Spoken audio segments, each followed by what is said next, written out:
आपको मेरी आवाज़ आ रही है? हेलो। आएंगे रुको ना।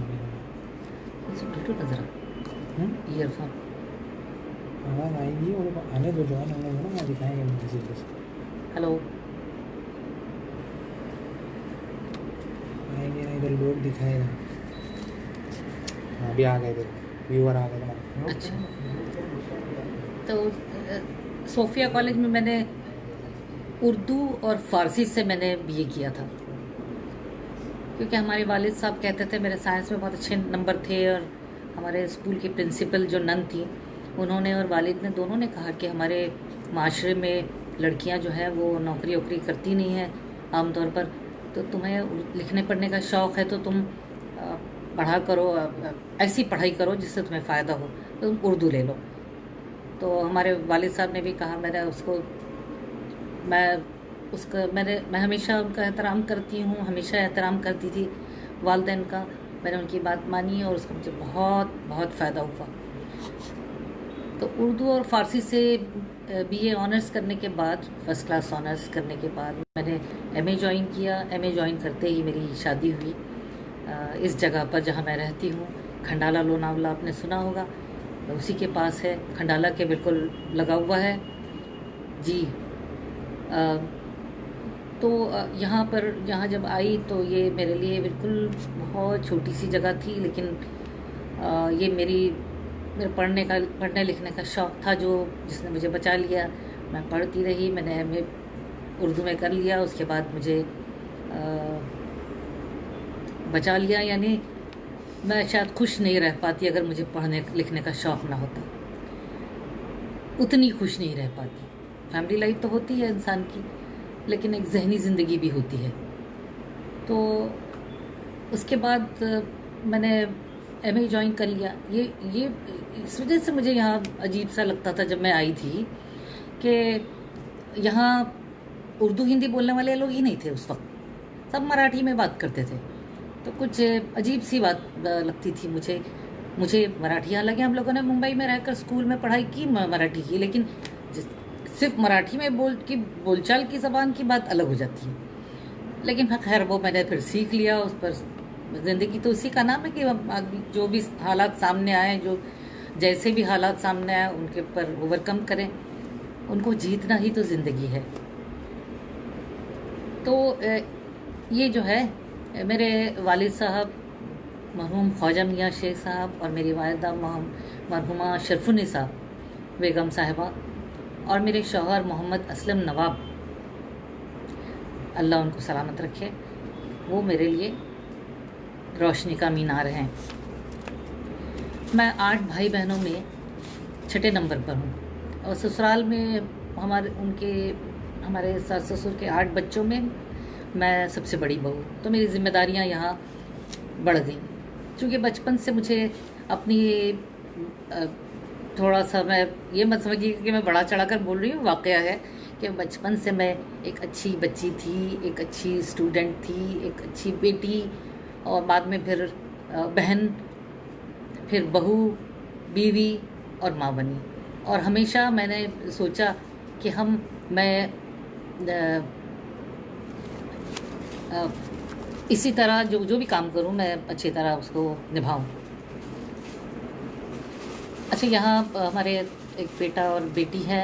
एक हैदराबाद में बेटी रहती है मेरी, जो आर्किटेक्ट हो गई है, मास्टर्स किया है उन्होंने, और उनके शौहर जो हैं वो वहीं पर हैदराबाद में मैनेजर हैं एक आईटी कंपनी में, और रॉयल बॉम्बे वाला, और लुबना।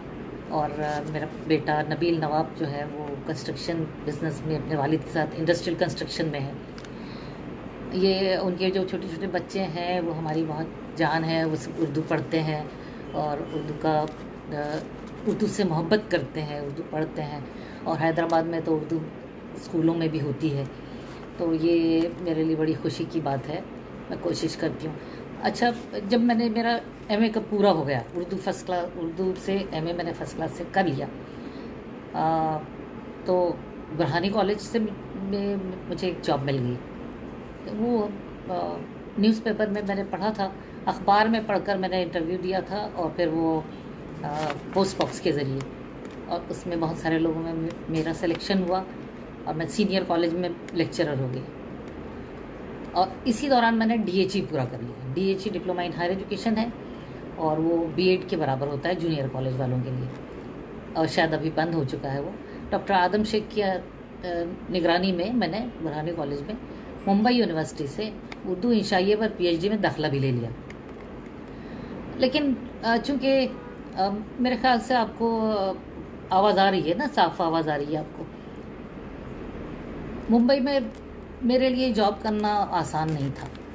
कुछ वक्त के बाद 1 साल के अंदर ही मैंने उस जॉब को छोड़ दिया फ़ौरन, ये सोच करके यहाँ भाग दौड़ ठीक नहीं है। हालांकि वहीं वालदा का घर भी था पुरानी कॉलेज के पास, मैंने उसको छोड़ दिया। जब मैं यहाँ आई लौट कर, हमारे कॉलेज के principal Bhosle sir, SS Bhosle थे, उन्होंने मुझे बुलाया और उन्होंने कहा कि मैं वहाँ नवाब साहब ने मुझे रोड ट्रैक क्लब में मेंबर बना दिया था, रोड ट्रैक क्लब में। और मैं कॉलेज में कुछ प्रोग्राम करती थी तो हमारे प्रिंसिपल बड़े खुश होते थे। वो चाहते थे कि मैं कॉलेज में ज्वाइन करूं। कॉलेज में ज्वाइन उर्दू डिपार्टमेंट खोलना चाहते थे। हम लोगों ने बड़ी कोशिश की कि अब उर्दू डिपार्टमेंट के लिए हम कुछ बच्चे जमा करें, लेकिन हम जमा नहीं कर पाए। उस वक्त शायद लोगों को लगता था कि आर्ट्स क्यों पढ़ा जाए, तो उन्होंने कहा हम अपने बच्चों को, वहाँ कुछ उर्दू स्कूल है यहाँ कुछ दूरी पर, हाल नाम के 3 गांव है जहाँ पर बहुत सारे उर्दू पढ़ने वाले लोग हैं। और उन्होंने कहा कि हम अपने बच्चों को भैंसें चरवाएंगे लेकिन हम आर्ट्स नहीं करवाएंगे। बाद में ये सोच थोड़ी बदल गई, बहुत बदल गई, वो अलग बात है। लेकिन उस वक्त ऐसा लगता था लोगों को कि साइंस और कॉमर्स पढ़ने वाले जो होते हैं वो बहुत ज़हीन होते हैं, बहुत ग्रेट होते हैं। तो हमने कोशिश की कि बच्चे आए। हमारे पास 5 बच्चे भी जमा नहीं कर पाए। अगर हमारे पास 5 बच्चे भी हमारे पास जमा हो जाते, मिल जाते हमें, तो हम लोग उर्दू डिपार्टमेंट आज हमारे कॉलेज में होता।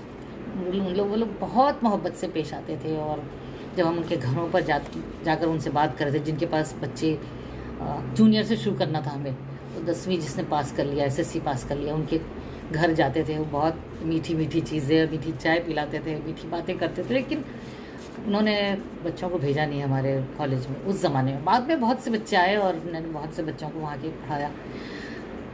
उस वक्त हमारे प्रिंसिपल ने कहा कि अब हमारे पास 5 बच्चे नहीं हैं तो हम कैसे शुरू करेंगे। तो ऐसे करो, उर्दू ना सही, उर्दू की बहन हिंदी ही सही, आपको हम चाहते हैं कि आप हमारे कॉलेज में पढ़ाएं। हमने आपको बोलते हुए सुना है, आप इस कॉलेज को ज्वाइन कर लीजिए। आप उर्दू ना सही, हिंदी को, चूँकि उसकी बहन है, वो उर्दू और हिंदी बहनें हैं, तो आप हिंदी में MA कर लीजिए और पहले आप ज्वाइन कर लीजिए। तो इस तरह मैंने पहले ज्वाइन कर लिया कॉलेज, और उसके बाद मैंने MA हिंदी से किया।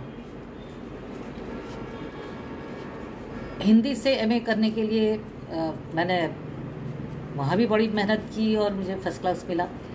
और उसके बाद मैंने डॉक्टर दशरथ सिंह के अंडर मैंने मुंबई यूनिवर्सिटी में ज्वाइन किया। वो बड़े मेहरबान और शफीक उस्ताद रहे हैं हमारे अपने उस्तादों का फसी अहमद सिद्दीकी सर सूफिया कॉलेज, रफ़िया शबनम आब्दी साहिबा, उनके शौहर अख्तर हुसैन सर, इन सब लोगों को मैं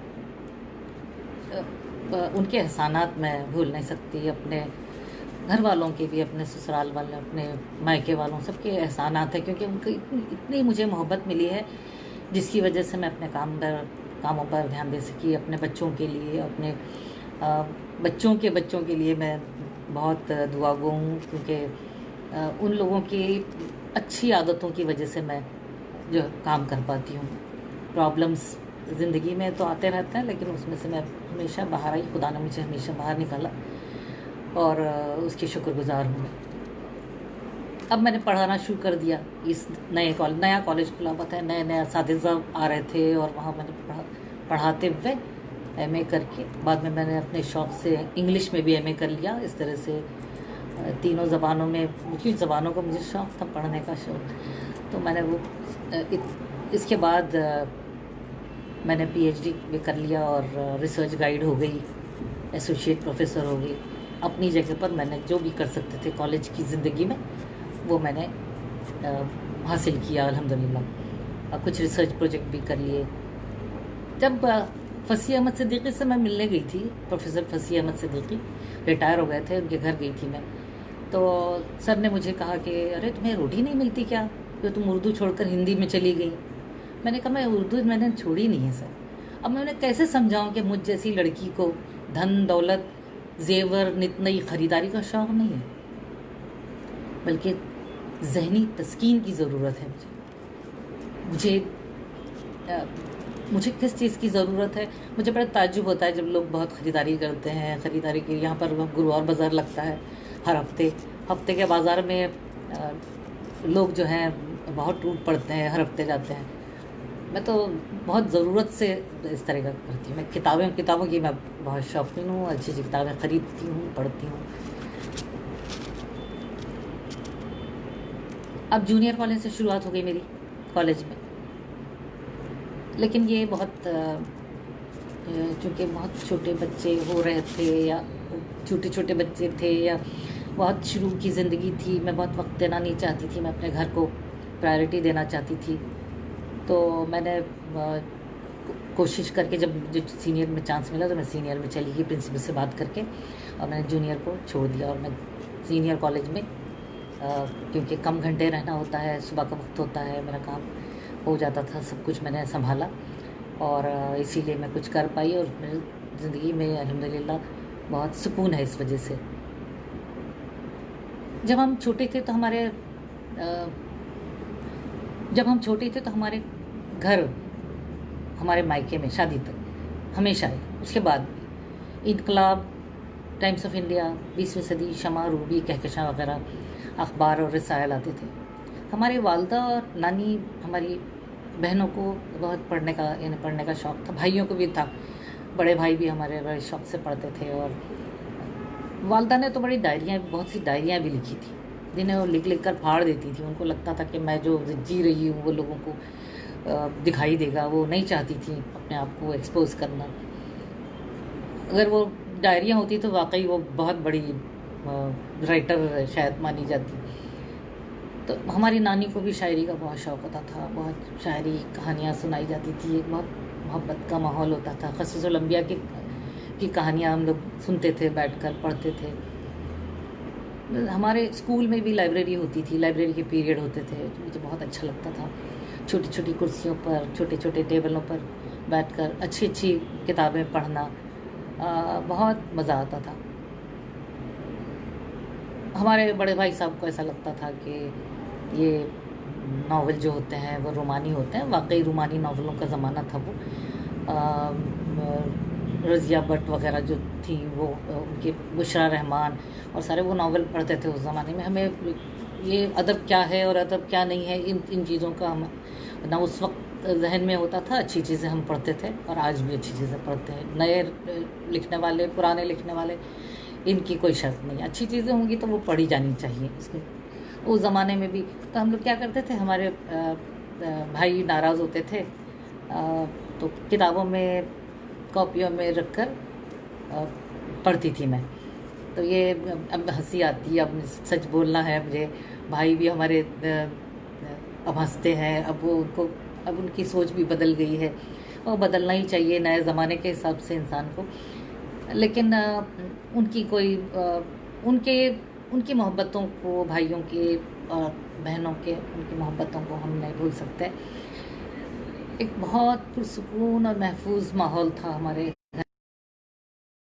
तो ये सब तरबियतें थीं जो हम लोगों को, हम पर जिनका असर था। 12वीं क्लास के बाद ही मुझे मुशायरों में बुलाया जाने लगा था। मैं कुछ लिखती थी अपना, कुछ कभी मज़मून लिख देती थी, कभी शायरी और कभी अफसाने। ये पता नहीं था मुझे कि क्या कौन बड़ा, क्या बड़ा, मैं कहाँ पहुँच सकती हूँ, क्या करना चाहिए, कहाँ जाना चाहिए, कुछ मालूम नहीं था। मैं लिखती थी, अपने शौक़ से लिखती थी। लेकिन जब एक बार अखबार में मेरी एक नज़्म छपी थी तो वहाँ के मुदीर थे सरदार इरफान उस ज़माने में, तो उन्होंने टीवी चैनल वालों को मेरा नाम दिया था। और वह तब कोई दर्शन में प्रोग्राम हुए, सुधा चोपड़ा के प्रोडक्शन में, और इस तरह और ऐसे मुशायरे थे। बड़े शायर हमारे साथ थे उस ज़माने में, नए शायर भी हमारे साथ थे, बहुत से लोग। और उसके बाद नेशनल मुशायरे भी हुए, उनमें भी मैं जाती थी। फिर अंजुमन तरक्की उर्दू हिंद में सदारत जब मजरू साहब करते थे, मजरू सुल्तानपुरी साहब, वहाँ से मुझे एक अफसाने पर, एक नज़्म पर, एक मजमून पर मुझे इनाम भी मिला था। ये मैंने पॉइंट्स लिखे हैं ताकि मैं लगातार बातें करती रहूँ आपसे।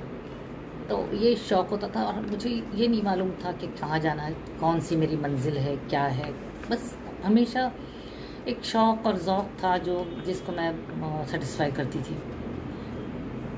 1996 में हमारी मुलाकात मकतब फ़िक्र फ़ंद के क़तील राजस्थानी साहब से हुई और उन्होंने मेरा पहला मजमुआ ये है अंगारों के फूल, मुझे वाणी साहब ने और आरिफ साहब ने मुझसे कहा है कि मैं ये दिखाती भी चलूँ। ये मेरा पहला शेरी मजमुआ है, बहुत ज़ख़ीम नहीं है। तो ये उन्होंने उसको शाये किया, लेकिन उस वक्त हमें क्या मालूम था कि उसको कहाँ पहुँचाना है, किसको देना है। तो ये इस तरह ये किताब मेरे पास रह गई। मैं बहुत लोगों तक पहुँचा नहीं पाई। उन्होंने कहा था गज़ल गाने वालों तक पहुँचाओ इस किताब को, लेकिन वो हमारी ज़िंदगी के भी तो हलचल के ज़माने थे। उसी ज़माने में मुझे मजरू साहब की बेटी के साथ मैं पढ़ती थी, मतलब मेरे साथ, हम लोग साथ में पढ़ते थे। तो मजरू साहब से मुलाकातें हुई एक मुशायरे में, महाराष्ट्र कॉलेज के रफ़िया आपा भी थी वहाँ। तो उसमें बातचीत चली रफ़िया आपा के कहने से और मजरू साहब के कहने से मैंने उनके किताबों को हिंदी में लाना शुरू किया। ये देखिए, ये वाणी प्रकाशन से ये किताब आई है, पाँव की जंजीर न थे। उसका ये छोटा ये भी पेपर बैक भी है और ये सारांश प्रकाशन से पाँव की जंजीर न थे। ये लोकप्रिय कवि मजरू सुल्तानपुरी वाणी का और सारांश का ये मैंने काम किया। वो बहुत खुश होते थे, मुझे कहते थे कि मुझे चाचा कहना, मजरू साहब मत कहना। और मैं ऐसी शख्सियत को कभी भूल नहीं सकती। उन्होंने बहुत काम किया होगा, बहुत दुनिया में नाम किया होगा, लेकिन मेरे लिए सचमुच वो सच्चा चाचा थे। बहुत सीधे साधे और बहुत मुखलिस। उसके बाद भी उनकी बेटी सबा हमेशा मेरी दोस्त हैं और रहेंगी। उसके बाद एक छोटी सी किताब मेरी बच्चों की नज़मों की उर्दू चैनल वालों ने, कमर सिद्दीकी साहब ने शाये की थी। और फिर ज़रा सा ज़िंदगी आगे बढ़ती चली। फिर एक हिंदी में किसी ने कहा मुझे कि भाई तुम अपनी नज़में कंपाइल करो, एक साथ करो। और हिंदी डिपार्टमेंट में चूँकि मैं आ चुकी थी, तो मेरी ये किताब पत्थरों का शहर जो है, ये यहाँ उल्टी नज़र आ रही है शायद, ये आई मेरी किताब। और उसके बाद मेरे जहन में बहुत दिनों से ख्वाहिश थी, मैंने छोटा सा एक नावल भी लिखना शुरू किया था। तो मेरे जहन में नावल लिखने की ख्वाहिश थी। जब पहला नावल मैंने शुरू किया था तो मुझे लगा नहीं, ये टॉपिक जो है वो पब्लिक में लाने वाला टॉपिक नहीं है, कुछ कंट्रोवर्शियल हो सकता है। फिर वो जहन निकल गया, ख़त्म हो गई बात। एक दिन अचानक क्या खप सवाल हुआ कि मैंने डायरी में कुछ नोट्स तैयार किए, नावल के नोट्स तैयार हो गए। 15-20 दिनों में नोट्स तैयार हो गए, जहन में थी बातें। और कुछ ही दिनों में मैंने उसको लिख भी दिया, 20-25 दिनों में। और 2 साल बाद मैंने उसको पढ़कर एजुकेशनल पब्लिशिंग हाउस को दे दिया और वो नावल शाया हो गया। और इस नावल ने मेरी रहनुमाई की कि मैं यही सिन्फ मेरी है। दरअसल फ़िक्शन ही मेरी असली सिन्फ है, ये मुझे इस नावल ने बताया। क्योंकि इस नावल को पढ़कर बड़ी बड़ी शख्सियतों ने जिस तरह से मेरी पसीराई की, मैं भूल नहीं सकती उसको। बहुत मैं छोटी सी शख्सियत और मैं छोटी सी इंसान, बहुत सीधी सादी, बहुत छोटी सी जगह में रहने वाली, सीधी सादी सी।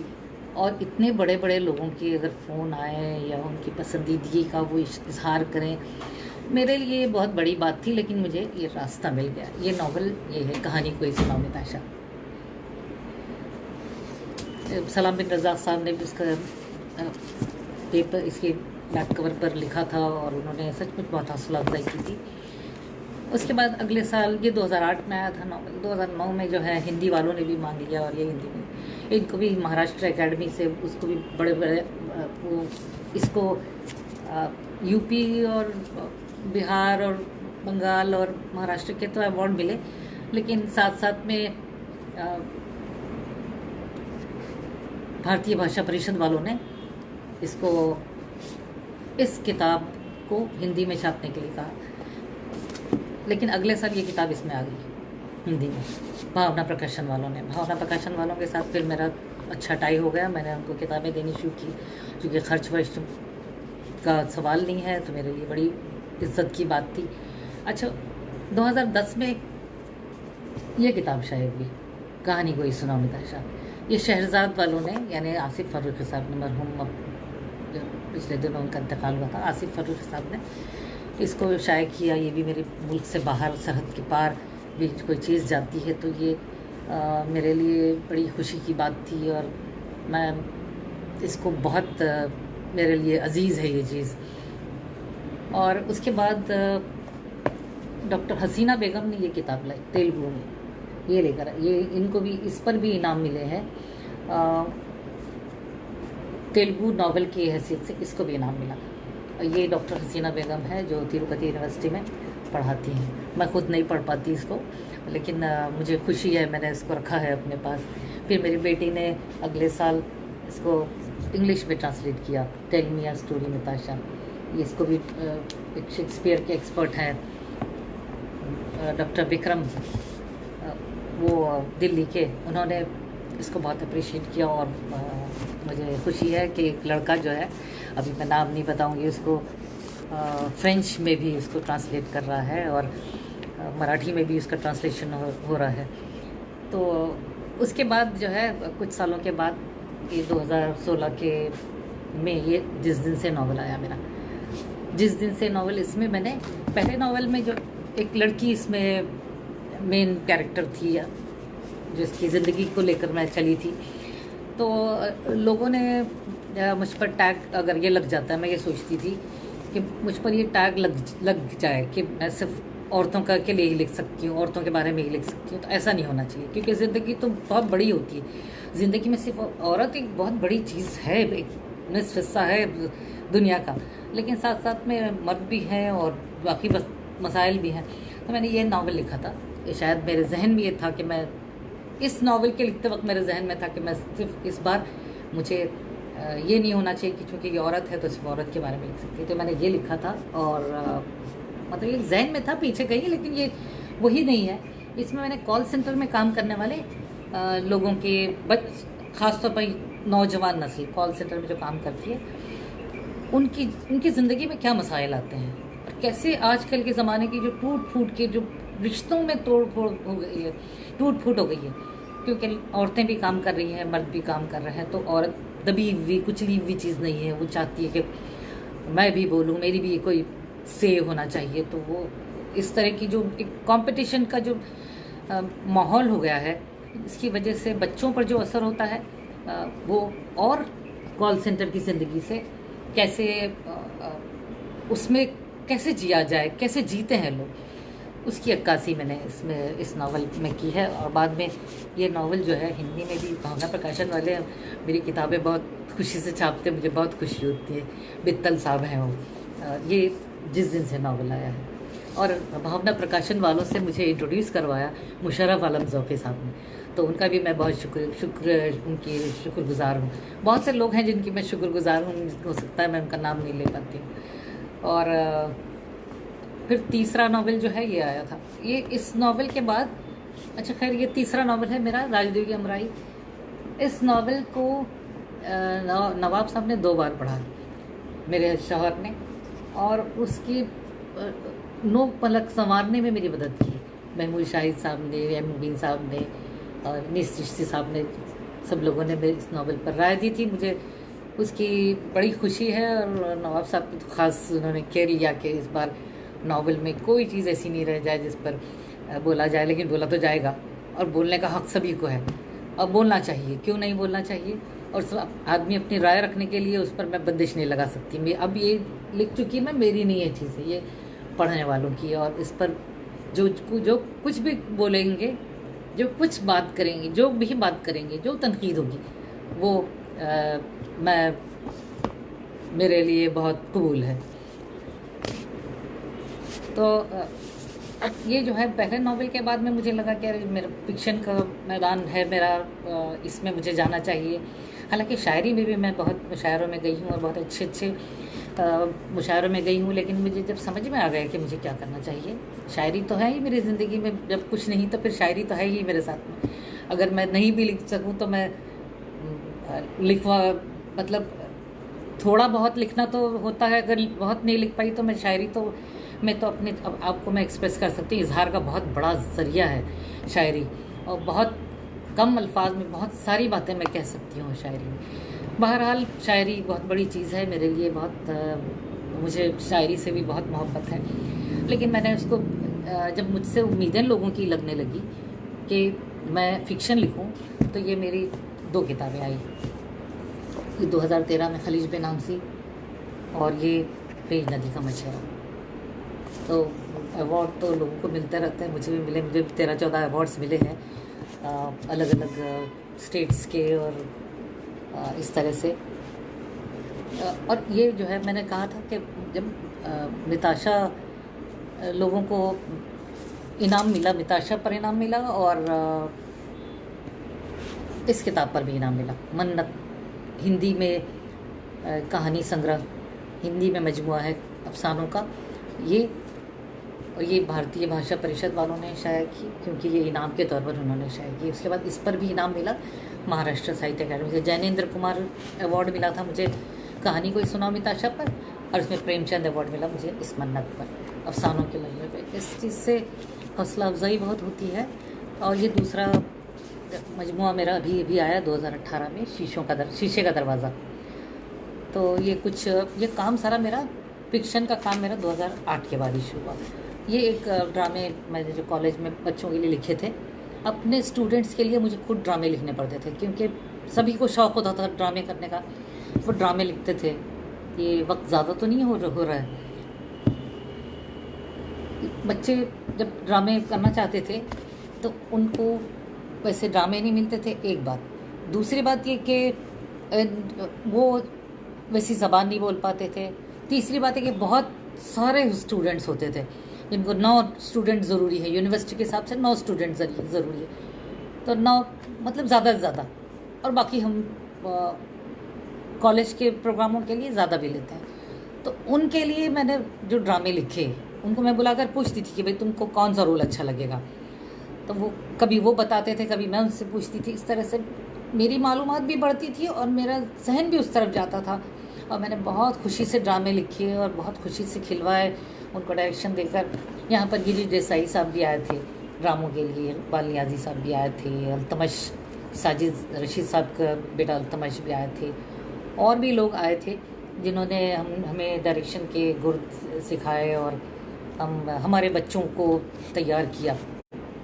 किरदार आर्ट अकादमी से हमने एक वहाँ पर ड्रामे का कंपटीशन मैसूर एसोसिएशन हॉल में खेला था, और इप्टा तक हमारे बच्चे गए। मुंबई यूनिवर्सिटी के प्रोग्रामों में जाते थे, वहाँ से इनाम लाते थे।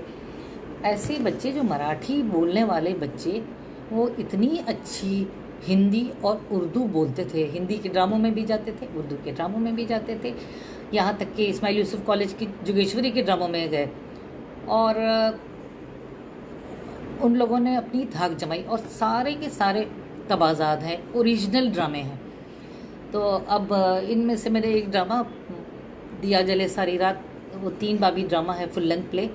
उसको मैंने, क्योंकि वो अब वो जितने खेल सके खेले, और पता नहीं और लोग यहाँ वहाँ खेलते भी। सेंट्रल यूनिवर्सिटी हैदराबाद में भी एक ड्रामा खेला गया, उसमें से एक ड्रामा मैंने जो फुल लेंथ था उसको मैंने नॉवलेट में कन्वर्ट किया है, और वो मैं जल्दी लाऊंगी, कहीं छुपाऊंगी मैं, तो अब तक पहुंचेगा।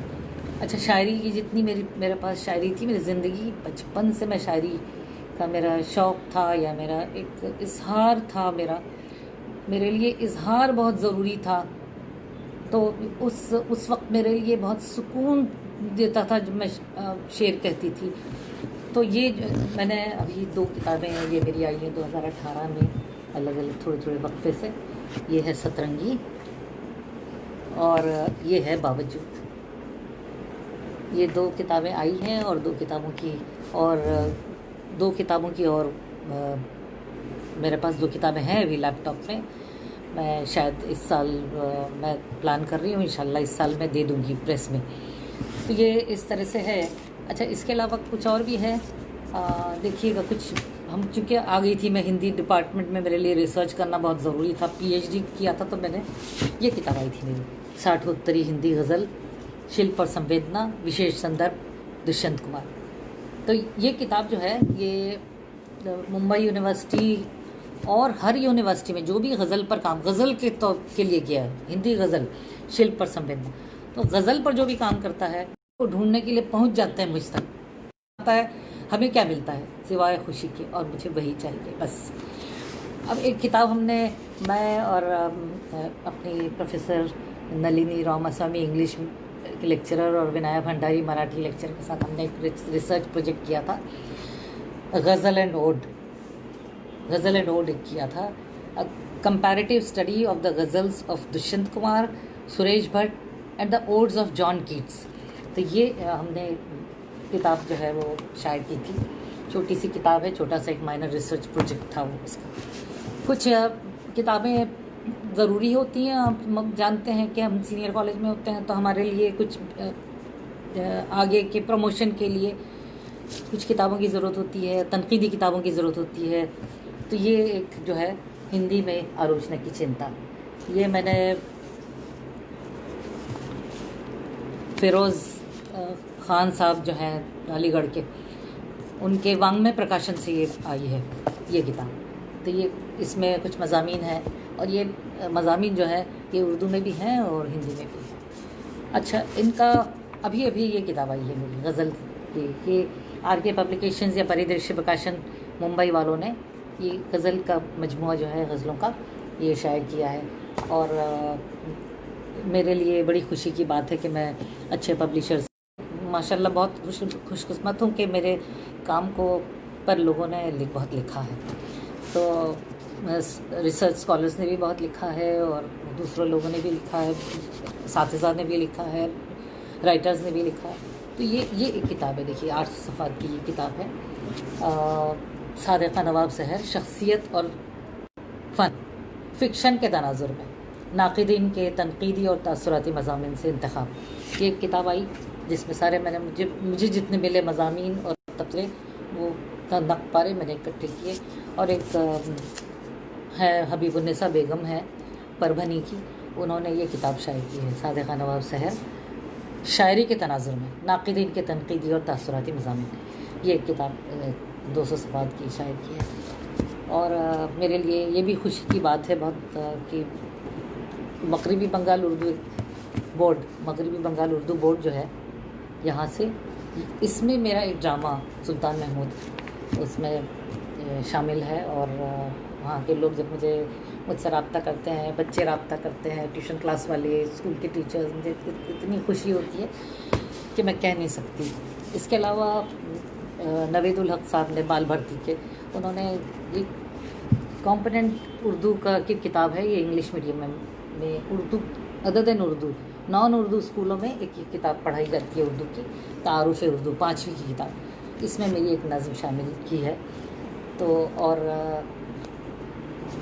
ये कुछ 2 नंबर भी आए हैं मेरे, ये असबाक वालों ने एक नंबर, एक शायर ने नंबर एक निकाला था, एक ये असबाक वालों ने नंबर निकाला। ये इस तरह से ये किताबों को मैंने हटा दिया। अब काम मैं करती रहती हूँ, मेरा जो रिक्रिएशन जो है, मेरे लिए एंटरटेनमेंट ही किताबें हैं। मैं किताबों से थकती नहीं, मैं बहुत खुश होती हूँ। मैंने अलीपुर का एली जब पढ़ा था तो शाइस्ता यूसुफ साहिबा से मैंने किताब ली थी और बहुत ज़ख़ीम है, 1100 सफ़ात की, और वो मैंने 3 दिन और 3 रातों में मैंने वो पूरा नावल जो है वो पढ़ा था, और गौर से पढ़ा था और बड़ी खुशी से पढ़ा था। इस तरह से वो ये एक शौक़ है जो इस तरह का शौक़ है बस है। अब ये सब चीज़ें तो मैंने कह दी थी। फिर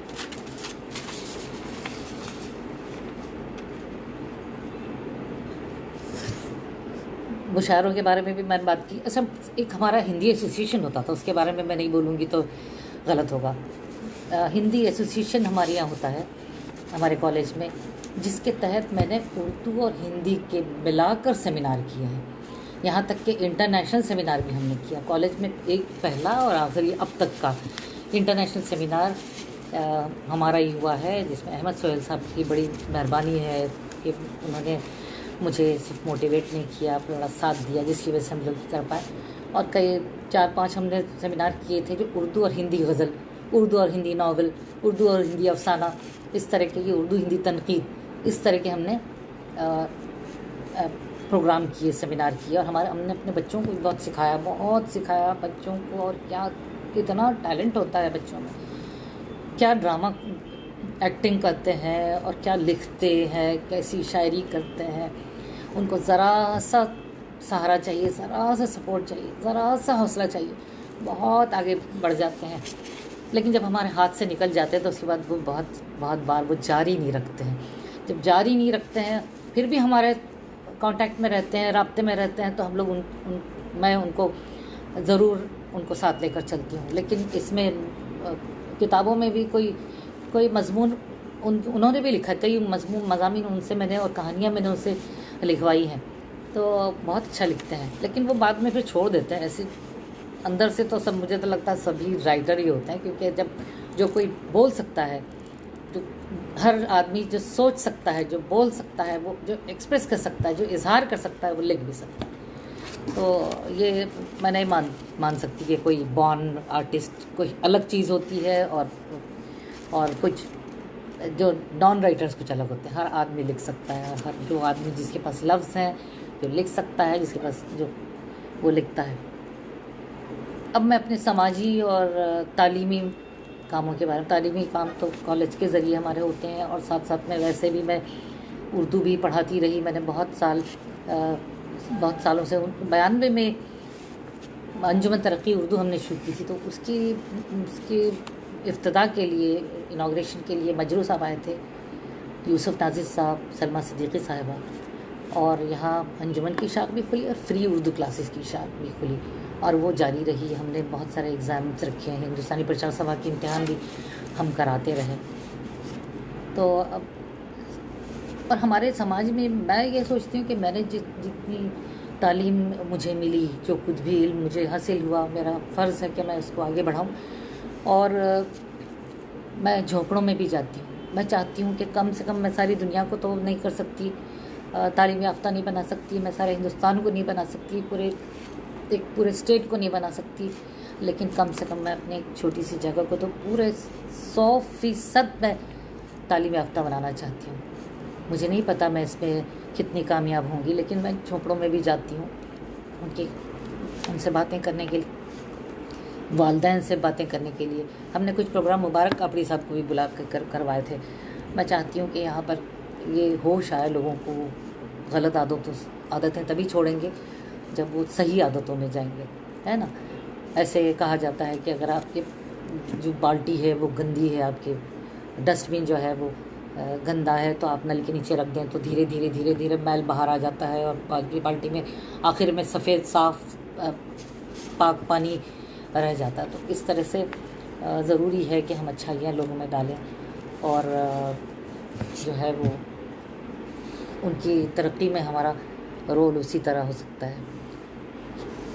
और कई अदबी सफ़र भी हुए मेरे, और मॉरिशस भी गई हूँ, और जब हज के लिए गए तो मैं हालांकि कोई किताब लेकर नहीं गई थी, लेकिन वहाँ जिद्दा में मेहताब कद्र साहब ने मुझे बुलाया था वहाँ, और कुछ छोटा सा प्रोग्राम भी हुआ था उनके यहाँ, अच्छा प्रोग्राम हुआ था। और यहाँ यूरोप के टूर पर भी गई हूँ मैं, और मॉरिशस भी गई हूँ, अदबी सफ़र भी हुए हैं। कुछ बच्चों ने अब तक 7 MPhil स्टूडेंट्स ने किए हैं, और 2 PhD भी हो रहे हैं। ये तो बहुत करम है खुदा का, और कुछ खुशकिस्मती है कि मेरे काम पर काम होता है। मैं तो बस इतना चाहती हूँ कि मैं लिखती रहूं और मैं दुआ करती हूँ कि मुझसे मैं जितना भी लिखूं मैं अच्छा लिखूं और खुशी देने वाला काम करूं, मैं रहनुमाई करने वाला काम करूं। हालांकि रहनुमाई सीधी सीधी की जाएगी तो कोई सुनने वाला नहीं है, उपदेश नसीहतें ये सब नहीं होने वाली। मुझे फिक्शन के ज़रिए से या शायरी के ज़रिए से किसी ज़रिए से कोई ज़रिया चाहिए हमें बात करने के लिए, तो ये लिखना जो है, राइटिंग जो है वो मेरा ज़रिया है। तो ये सारी बातें थी अपने बारे में कहते कहते मैंने अपने अदबी सफ़र को भी बता दिया आपको। और इस सफ़र में हमेशा बहुत सारे लोगों ने साथ दिया, लेकिन मैं नवाब साहब की बहुत ज़्यादा शुक्रगुज़ार हूँ। उन्होंने हमेशा मेरा साथ दिया और वो सबसे पहले नक़ाद है मेरे, और यही मेरे लिए अल्लाह ताला ने मेरे लिए चुनकर मेरे शरीक हाथ दिया है, जीवन साथी दिया है, अल्हम्दुलिल्लाह। तो अब और क्या कहूँ, कितना बजा है मुझे पता नहीं, कितने मिनट बाकी हैं अभी 13 मिनट बाकी हैं। अब आप पूछिए जो कुछ पूछना चाहते हो। ये तसनीफ़ात जो हैं एजुकेशनल, ये सब अमेज़ॉन में हैं, रेख्ता पर हैं, रेख्ता से आप ले सकते हैं। फिर urdudost.com है, फिर इसी तरह से हैं, आप गूगल में तलाश कीजिए, बहुत सारी किताबें आपको मिल जाएंगी। सभी किताबें मैं दे देती हूँ, सॉफ्ट कॉपीज़ उसकी दे देती हूँ जिससे ज़्यादातर लोगों तक पहुँच जाए। और अगर आपको हार्ड कॉपी चाहिए, किताबें चाहिए, तो आप एजुकेशनल पब्लिशिंग हाउस से ले सकते हैं, और हिंदी में भावना प्रकाशन से ले सकते हैं, आर के पब्लिकेशंस मुंबई से ले सकते हैं। भावना प्रकाशन दिल्ली में है, और आर के प्रकाशन या परिदृश्य प्रकाशन मुंबई से ले सकते हैं। तो ये एक था, ये मेरी ज़िंदगी के सफ़र का कुछ हिस्सा मैंने आपको सुनाया। उसमें बहुत सारी खट्टी मीठी यादें हैं, बहुत सारे ख़यालात भी मुझ तक ज़बान पर आ रहे हैं। लेकिन मुझे मुश्ताक अहमद वानी साहब ने कहा था कि भाई आप जब बोलने लगेंगी, मैंने कहा मैं इतने घंटे क्या बोलूँगी, 1 घंटा भर क्या बोलूँगी। तो उन्होंने कहा कि आप जब बोलने लगेंगी तो आपको लगेगा कि आपको और ज़रूरत है वक्त की। तो कुछ उसी तरह से महसूस होता है। और क्या पूछना चाहते हैं आप लोग, पूछिए मुझसे, मैं बताती हूँ आपको।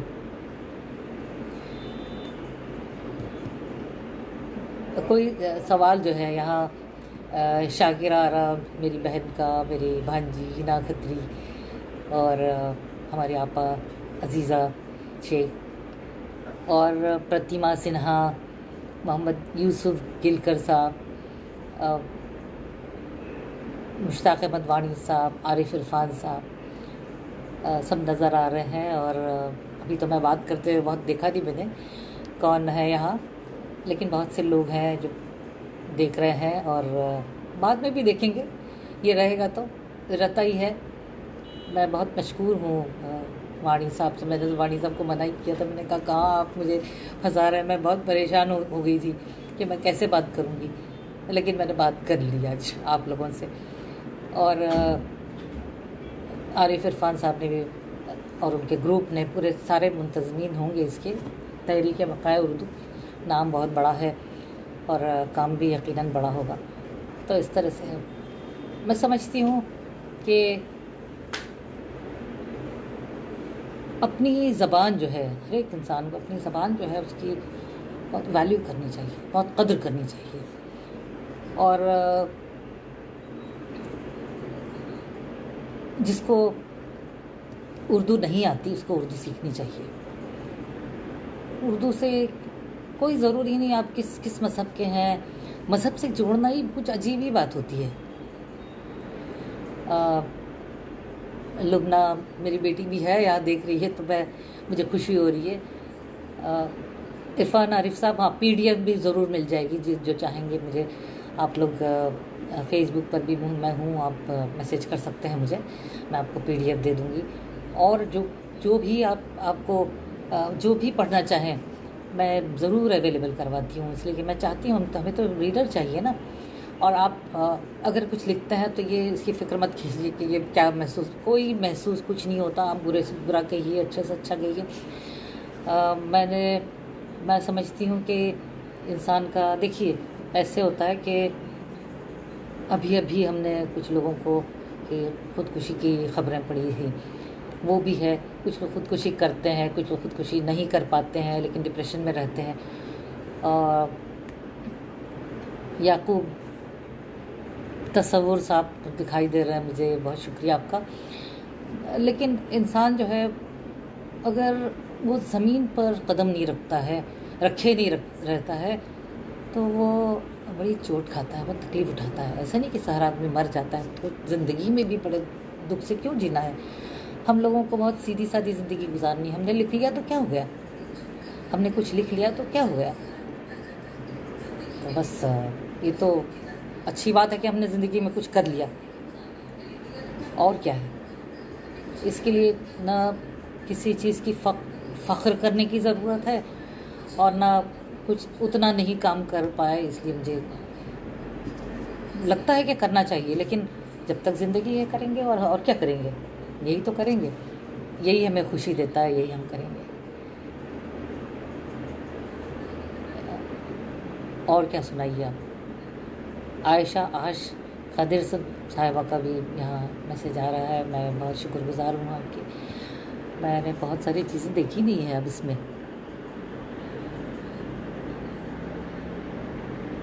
अब आप पूछिए क्या प्रतिमा सिन्हा साहिबा भी देख रही हैं अदबी सफ़र को, जहरा मुस्कान साहिबा, यूसुफ गिलकर साहब, तेजेंद्र सिंह रावल साहब, और शाकिरा लुबना, परवेज़ शहरयार साहब, बहुत शुक्रिया आपका जी।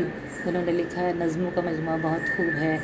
मैं बहुत शुक्रिया। उम्दा नावल के लिए मुबारकबाद दिया है, बहुत शुक्रिया। मुश्ताक अहमद वाणी साहब ने जो हमेशा उन्होंने अपनी किताब तानीसियत की वाली किताब जो है उन्होंने जो डिलीट किया है उसमें भी इसमें शामिल किया है, मैं शुक्रगुज़ार हूँ।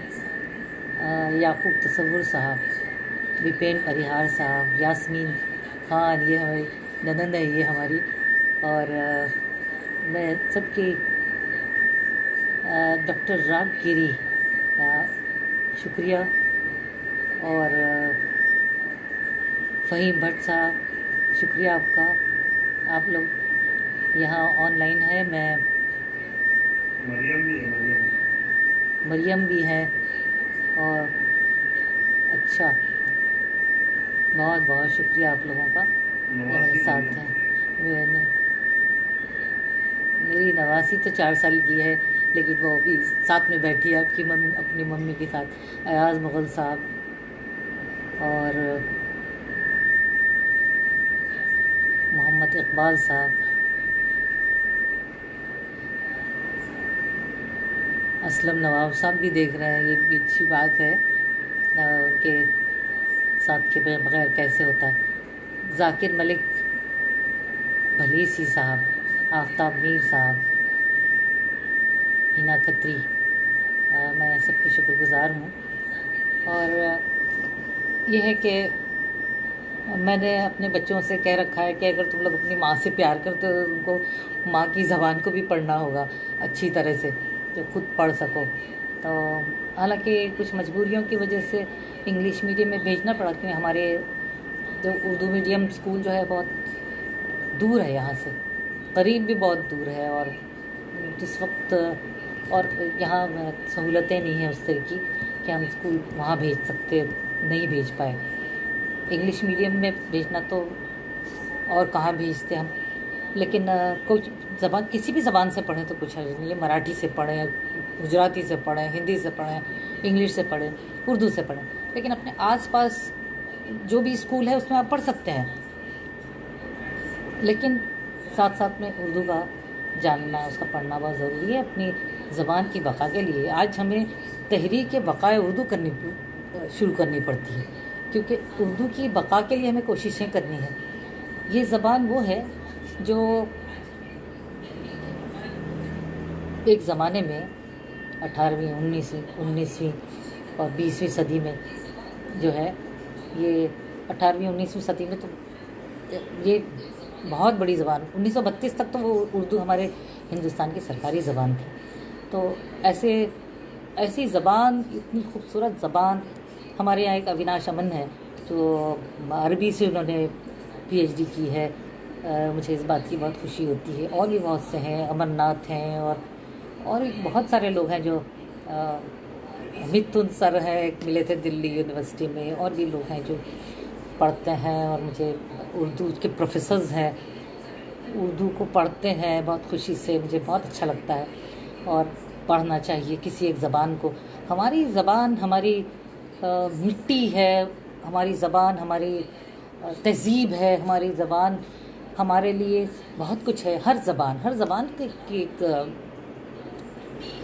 वैल्यू है, हर ज़बान का एक मर्तबा है। किसी ज़बान को मने नहीं देना चाहिए और उर्दू ज़बान तो मर ही नहीं सकती, इसलिए हर बहुत सी शक्लों में ढल गई है। और ज़बान यानी स्क्रिप्ट को भी ज़िंदा, रस्मुल ख़त को ज़िंदा रहना भी ज़रूरी है, उसका ज़िंदा रहना, और हमें उसको आगे बढ़ाना है। मुझे बड़ी खुशी है। कितने मिनट है बचे हुए? कितने मिनट बाकी है 6 बजने में? 6:05 हो गए। ओह, 6:05 हो गए। बहुत शुक्रिया आप लोगों का, मैं बहुत शुक्रगुज़ार हूँ। मुश्ताक़ मदवानी साहब, इरफान आरिफ साहब और तहरीक बक़ाए उर्दू के तमाम मुंतज़िमीन की बहुत शुक्रगुज़ार हूँ। और मैं दुआ है कि आप लोग बहुत तरक्की करें और जो मकसद आपने हाथ में लिया है उसको पूरा कर सकें। बहुत शुक्रिया, बहुत शुक्रिया।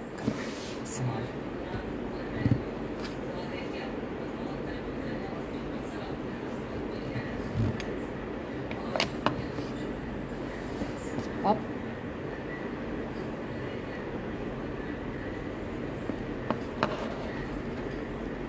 अब क्या करना है? अब आप बंद करने का हुक्म नहीं देंगे तो मैं तो बोलती ही रहूँगी। इरफान आरिफ साहब,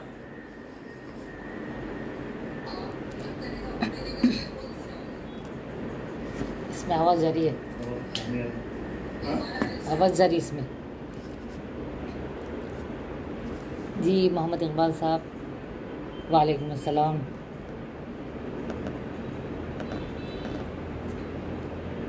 मैं बहुत परेशान हो रही थी मैं यहाँ आने के लिए, लेकिन मुझे बड़ा हौसला दिया गया वाणी साहब ने, आरिफ साहब ने, और ऑफ कर दी थी। आखिर मैं आ गई यहाँ।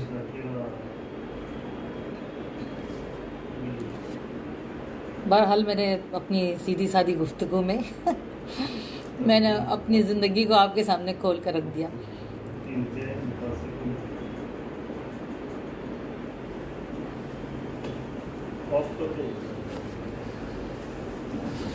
वाणी साहब ने कहानी कोई सुनाओ मिताशा, और जिस दिन से नावल पढ़े हैं लेकिन अभी उन तक ये पहुंच नहीं पाया। राजदेव की अमराई, ये मैंने अभी दिखाया ही नहीं आप लोगों को। राजदेव की अमराई मेरा तीसरा नावल है। इसमें मैंने मऊमर लोगों के मसाइल को पेश किया है, जो तहज़ीब के साथ उससे सारी कनेक्टिविटी है तहज़ीब के साथ। इसको बहुत से लोगों ने, बड़े लोगों ने इसके बारे में बात की है। अब्दुल समद साहब ने और बेगैसार साहब ने और नूरुल हसन साहब और खुर्शीद हयात साहब और जो हमारे तारिक साहब,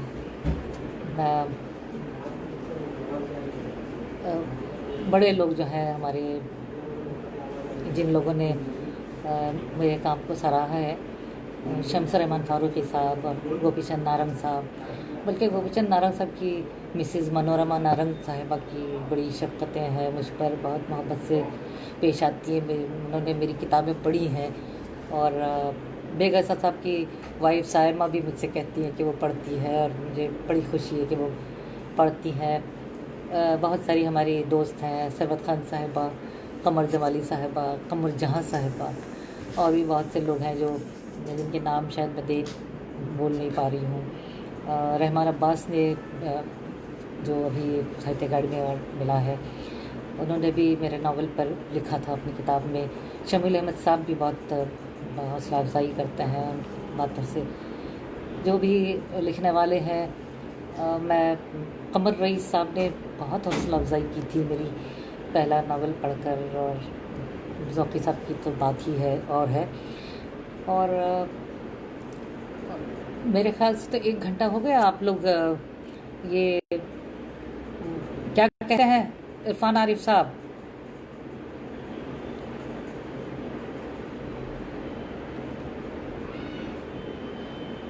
इरफान आरिफ साहब क्या कहते हैं?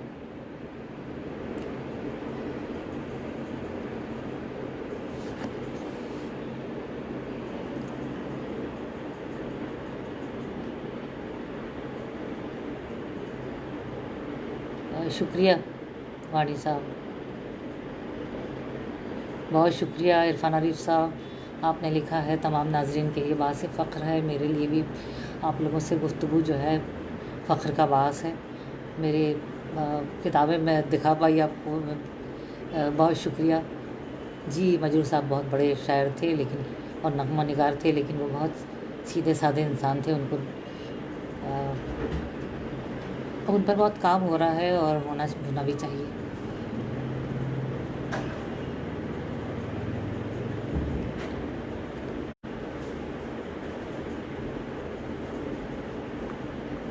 हो चुका। बंद कर।